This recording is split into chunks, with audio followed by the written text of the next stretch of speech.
So guys, inabot kami ngayon ng ulan sa pagkuha ng voter certificate. Buti na lang may dala kaming kapote. Yan, buti na lang nung una-una naka-order kami ng kapote. Ano? Lalagay ko sa yellow basket kung saan namin na-order itong kapote kasi talagang kailangan natin to. Hindi natin masasabi ang unan.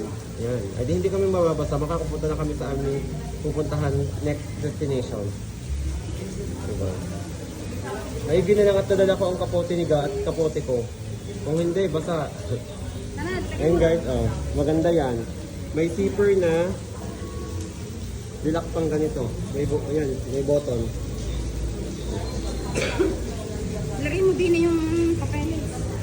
Ngayon ang papel na nalagay namin sa loob para hindi mabasa.